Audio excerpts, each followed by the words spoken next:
आज हम लोग जो है two standard form of ellipse देखेंगे। तो उससे पहले बच्चों हम लोग छोटे छोटे दो क्वेश्चन करते हैं, राइट। तो right the equation of ellipse, एक छोटा सा क्वेश्चन ये है बच्चों। यहाँ से क्वेश्चन भी हम लोग शुरू कर देते हैं। तो क्वेश्चन ये है बच्चों, right the equation of ellipse, है ना। क्वेश्चन जो छोटा सा हमारे पास गिवन है वो क्या है, write the equation of ellipse. Question है हमारे पास, write the equation of ellipse, write the equation of ellipse. जिसका इक्वेशन दिया गया है बच्चों 20x² plus 9y² 20x² plus 9y² is equal to 180। हमसे ये चाह रहा है इन स्टैंडर्ड फॉर्म, है ना। Right the equation of ellipse, ये इलिप्स की इक्वेशन है। ये चाह रहा है इन स्टैंडर्ड फॉर्म में हम इसको लिखें। तो अभी तक जो आप पढ़ चुके हैं उसके बेस पर ये छोटे छोटे क्वेश्चन की शुरुआत आप कर सकते हैं। स्टैंडर्ड फॉर्म, तो इसको हम लोग स्टैंडर्ड फॉर्म में कन्वर्ट कर देते हैं, है ना। तो बहुत ही सिंपल, परंतु शुरुआत बच्चों आप यहाँ से कर सकते हैं। तो जैसे हमारे पास इक्वेशन गिवन है 20x² plus 9y² is equal to 180। बच्चों हमें क्या पता है पहले से कि x² upon a² plus y² upon b² is equal to 1। यही क्या है, स्टैंडर्ड फॉर्म है ना, स्टैंडर्ड फॉर्म है। तो इस इक्वेशन को इस टाइप से कन्वर्ट करने के लिए 180 से पूरी इक्वेशन को हम डिवाइड कर देते हैं, है ना। तो ये इक्वेशन हमें क्या मिल जाएगा, तो हम लिख सकते हैं 20x² upon 180 plus 9y² upon 180 equal to 180 upon 180, है ना। तो इस प्रकार से हमें जो इक्वेशन मिल जाएगी x² अपान 9 प्लस, है ना, x² upon 9 plus y² upon 20 is equal to 1। तो ये आंसर आ गया। हमने इस दिए गए इक्वेशन को स्टैंडर्ड फॉर्म में कन्वर्ट कर दिया, है ना। ये क्या मिल गया आपको, आंसर मिल गया। यही हमसे कहा जा रहा था करने के लिए। एक दूसरा क्वेश्चन बच्चों इस प्रकार से इस प्रकार से आपके सामने है, find the equation of the ellipse whose foci are, है ना। यहां से एक दूसरा क्वेश्चन छोटा सा, फाइंड द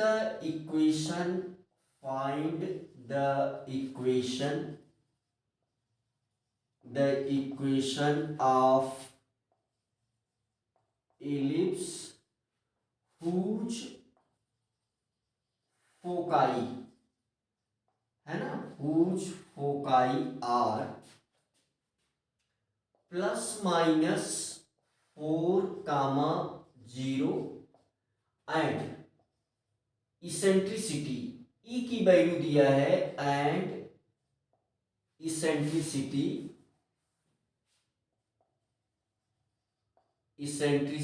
इसकी कितनी है, इक्वल टू 1/3, है ना। तो इसके लिए हमें क्या प्राप्त करना है, इलिप्स का स्टैंडर्ड फॉर्म में इक्वेशन लिखना है। ठीक है बच्चों, तो ये सॉल्यूशन हम देखते हैं।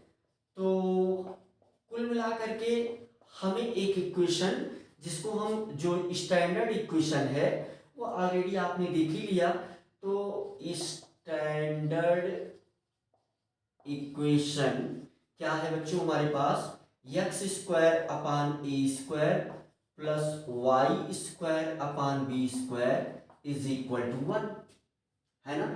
तो कुल मिलाकर के हमें ये दिए गए जो भी गिवन डेटा है उससे ए और बी की वैल्यू निकाल लेना है बस, है ना। तो कैसे निकालेंगे, तो यहाँ पर ये कोऑर्डिनेट देखिए बच्चों गिवन है, तो इसका मतलब कि ए ई की वैल्यू क्या है, 4 है। ई की वैल्यू गिवन है, ई कितना है, यहाँ से हमें क्या मिल जाएगा, यहाँ से मिल जाएगा a into 1/3 is equal to 4। तो यहाँ से आपको क्या मिल जाएगा, a इज इक्वल टू 12। तो यहाँ से आपको क्या मिल जाने वाला है, a square is equal to 144। तो देखिए आपको a स्क्वायर मिल गया, है ना। तो अब यहां से हम लोग बच्चों b की वैल्यू निकाल करके उसमें पुट कर देंगे, है ना। तो b square is equal to, हमें ये फार्मूला पता है, b square is equal to a square with in bracket 1 minus e square, है ना। तो ये फार्मूला हमें ऑलरेडी पता है। तो इसमें जो है हम लोग वैल्यू को सब्स्टिट्यूट करके, ए और ई की वैल्यू आपको मालूम है, तो वो वैल्यू आप सब्स्टिट्यूट करके बी स्क्वायर की वैल्यू निकाल लेंगे और उसमें सब्स्टिट्यूट कर दिया जाएगा, है ना। तो आइए हम लोग निकाल लेते हैं। तो ये क्या मिल जाएगा, ए स्क्वायर की वैल्यू हमें कितनी मिल गई, 144 मिल गई। तो ये हो गया 144 with in bracket 1 minus e square, e की वैल्यू कितनी है, 1/3 का स्क्वायर कर देंगे इस प्रकार से, है ना। तो 1/9 और ये सब्ट्रैक्ट हो जाएगा जब, तो ये आ जाएगा आपके पास 1/9, इसमें से सब्ट्रैक्ट हो जाएगा तो 8/9। तो ये कितना आ जाएगा, 144 मल्टीप्लाइड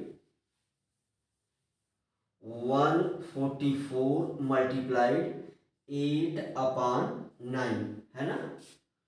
तो ये कितना आ जाएगा बच्चों, तो यहाँ से यू कैन से इसको आप डिवाइड कर देंगे, तो ये 16 9 जा 144, है ना। 16 9 जा एंड अगेन 16 8 जा, तो 9 1 जा 16 8 जा 128। तो ए और ए स्क्वायर और बी स्क्वायर की वैल्यू मिल गई, और अब हम इस ऊपर स्टैंडर्ड इक्वेशन में इसको सब्स्टिट्यूट कर देंगे, तो जो इक्वेशन आपको मिल जाएगा x square upon 144 plus y square upon what 128 is equal to 1।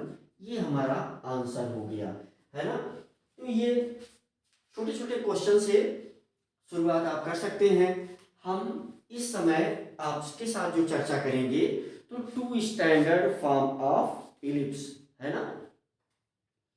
ये छोटा छोटा क्वेश्चन आपके सामने हमने किया, यहां से आप शुरुआत कर सकते हैं। अभी बच्चों हम लोग क्या देखने वाले हैं, 2 स्टैंडर्ड फॉर्म ऑफ इलिप्स, है ना। 2 स्टैंडर्ड फॉर्म ऑफ इलिप्स। तो चलिए इसको मिटा दिया जाए। ओके, तो आज की जो हेडिंग है जिस पर हम इसमें डिस्कस करेंगे, जिस पॉइंट पर, तो 2 स्टैंडर्ड फॉर्म ऑफ इलिप्स। तो एक कंडीशन तब होगी जब मेजर एक्सिस एक्स एक्सिस होगी, और दूसरी कंडीशन तब होगी जब मेजर एक्सिस वाई एक्सिस होगी, है ना। तो मींस वर्टिकल और horizontal, 2 standard form of ellipse. तो इस पर बच्चों हम लोग डिस्कस करेंगे। तो ये हो गया, ये हो गई आज की हेडिंग, 2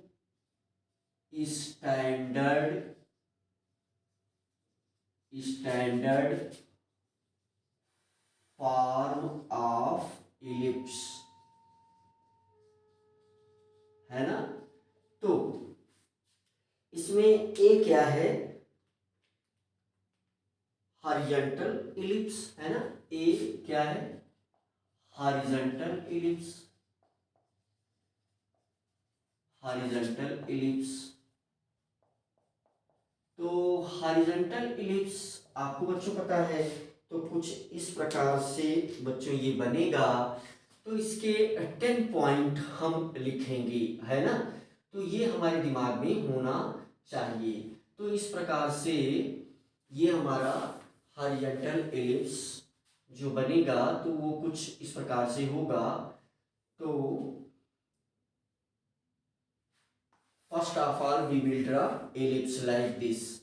तो ये हमारा इलिप्स हो गया, और ये एक्स एक्सिस, वाई एक्सिस, और ये हमारा क्या बन जाएगा, डायरेक्ट्रिक्स, है ना, ये डायरेक्ट्रिक्स।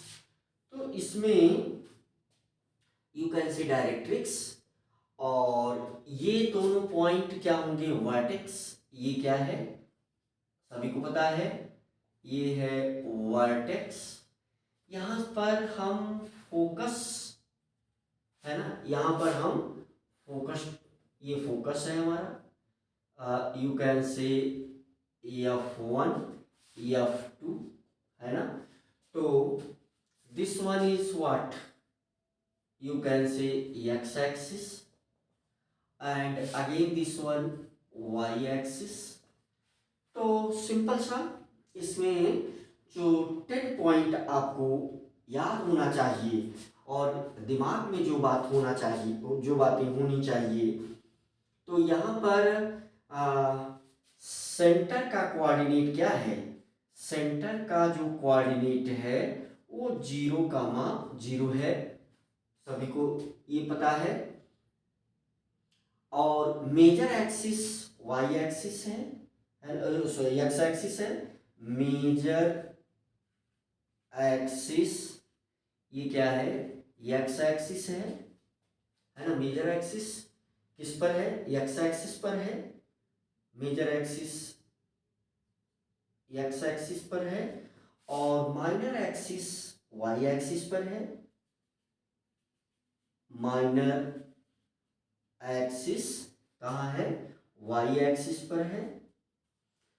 और इसकी इसेंट्रिसिटी को हमने क्या मान रखा है, ई। ई इसकी क्या है, इसेंट्रिसिटी है ना। अभी आपने देखा इसेंट्रिसिटी का अच्छा खासा उपयोग है।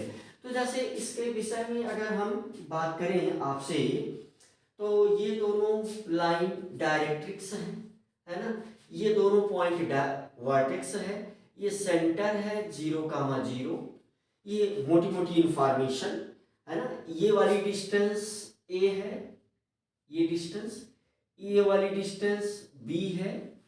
तो इसमें जो है यू कैन से वर्टेक्स, है ना, वर्टेक्स का कोऑर्डिनेट क्या है, तो कोऑर्डिनेट ऑफ वर्टेक्स, तो वर्टेक्स का बच्चों कोऑर्डिनेट क्या है, वर्टेक्स का कोऑर्डिनेट है ±a,0, है ना, ये वर्टेक्स का कोऑर्डिनेट है ना। और यहाँ पर हम लेंथ ऑफ मेजर एक्सिस, है ना, मेजर एक्सिस किस पर है, एक्स एक्सिस पर है। तो ये पॉइंट आपको जानना होगा, length of major axis, major axis, तो ये कितना है, 2a है। Length of minor axis, minor axis ये कितना है, 2b है ना। Equation of major axis, equation of major axis, equation of major axis ये क्या होगा, इक्वेशन ऑफ मेजर एक्सिस क्या होगा, y is equal to 0। Equation of minor axis, equation of minor axis ये क्या होगा, x इज इक्वल टू 0, है ना। और इक्वेशन ऑफ डायरेक्ट्रिक्स, है ना, इक्वेशन ऑफ डायरेक्ट्रिक्स। डायरेक्ट्रिक्स तो डायरेक्ट्रिसेस प्लूरल अगर लिखना चाहे, डायरेक्ट्रिक्स का प्लूरल डायरेक्ट्रिसेस।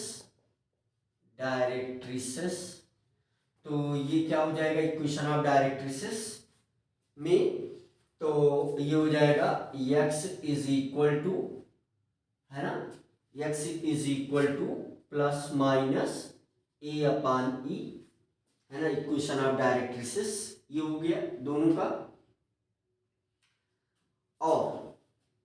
और आपको इसमें क्या पॉइंट जानना है, length of latus rectum, length of latus rectum, है ना, length of latus rectum, length of latus rectum, तो ये क्या हो जाएगा 2b² अपान ए, है ना, लेंथ ऑफ लेटस रेक्टम क्या हो जाएगा 2b² अपान ए,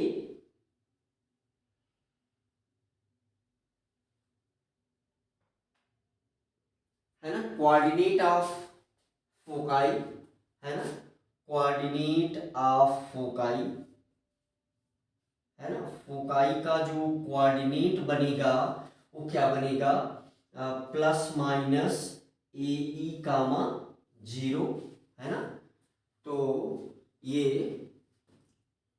इस केस में बनेगा जब हॉरिजॉन्टल एलिप्स आपके सामने रहेगा, है ना। ये इन चीज़ों पर चर्चा हम अपने पिछले वाले लेक्चर में कर चुके हैं। तो इस प्रकार से अगर हमारे सामने चीज़ें आती हैं तो हमें ये पॉइंट कुल मिला करके क्लियर होने चाहिए। तो दूसरा जो हमारे पास you can say vertical ellipse है, तो be vertical ellipse, vertical ellipse तो ये भी स्टैंडर्ड फॉर्म है ना वर्टिकल एलिप्स। तो यू कैन से दूसरा फॉर्म हमारे पास क्या है वर्टिकल एलिप्स, वर्टिकल एलिप्स। तो वर्टिकल एलिप्स हमारे पास कैसे बनेगा बच्चों, वर्टिकल एलिप्स हमारे पास कुछ इस प्रकार से बनेगा, और ये हम स्टैंडर्ड एलिप्स में की बात कर रहे हैं, x y ये f1 f2, है ना, यहां पर हम इसकी क्या मान लेते हैं, ये डायरेक्ट्रिक्स दो, है ना। तो यहां पर मेजर एक्सिस सेंटर का कोऑर्डिनेट वही है 0,0 ही है, सेंटर का coordinate 0,0, major axis minor axis, और है ना। तो इस प्रकार से ये मुझे उम्मीद है कि ये सारे पॉइंट आप इसके लिए भी लिख सकते हैं।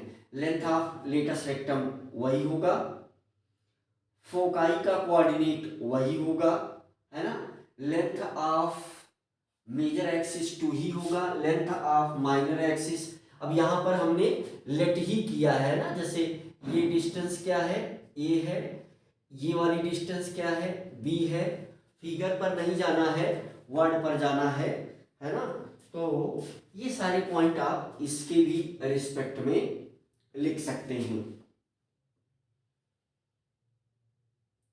यहां पर हम लोग इन दोनों में इसेंट्रिसिटी वही होगी ई ही होगी, वर्टेक्स का कोऑर्डिनेट वही होगा, है ना, और मेजर एक्सिस और माइनर एक्सिस की इक्वेशन बदल जाएगी। अगर यहाँ पर पॉइंट लिखा जाए इक्वेशन ऑफ मेजर एक्सिस, है ना, इक्वेशन ऑफ मेजर एक्सिस, तो यहाँ पर क्या हो जाएगा, ये you can say x is equal to 0, यहाँ पर क्या था y इज इक्वल टू 0, यहाँ equation of minor axis equation of minor axis, तो ये क्या हो जाएगा, y इज इक्वल टू 0, है ना। तो इस प्रकार से जो है ये सारे पॉइंट उम्मीद है कि आपको क्लियर होंगे, है ना। अब ये दोनों इलिप्स बच्चों दोनों एक्सिस के चारों तरफ क्या है, सिमेट्रिकल है ना। These two standard ellipse are symmetrical around both axes, x axis as well as y axis। अब यहां से नोट में ये दो पॉइंट हम यहां लिखना चाहेंगे आज की इस लेक्चर में आपके साथ। फिर हम इसकी थ्योरम और कुछ और सवाल देखेंगे, है ना। इसमें एक थ्योरम भी है, उसको भी हम देखेंगे। तो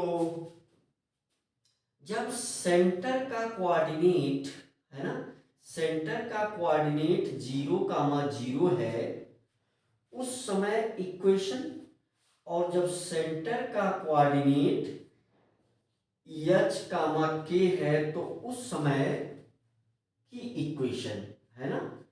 तो इस समय बच्चों, इस समय की इक्वेशन कई बार हम लोगों ने लिख लिया, x² plus y² is equal to 1। और जब h और k होगा तो इस समय x² माइनस, इस समय जो इक्वेशन होगी x माइनस h, है ना, x minus h whole square upon what, a² plus y minus k, है ना, y minus k upon b² y minus k whole square upon b² is equal to 1। तो ये दो equation question की requirement के अनुसार, है ना, क्वेश्चन के रिक्वायरमेंट के अकॉर्डिंग हम इसको यूज करके क्वेश्चंस सॉल्व करेंगे, राइट। पिछले वाले लेक्चर में बच्चों हम लोगों ने और क्या क्या देख लिया था। हम लोगों ने लेंथ ऑफ लेटस रेक्टम का कोऑर्डिनेट भी डिराइव किया था, उसके लिए उसका कोऑर्डिनेट कैसे फाइंड आउट किया जाए उसका भी मेथड हमने सीखा था। तो बच्चों नेक्स्ट लेक्चर में हम लोग जो है कुछ क्वेश्चन और थ्योरम देखेंगे, राइट।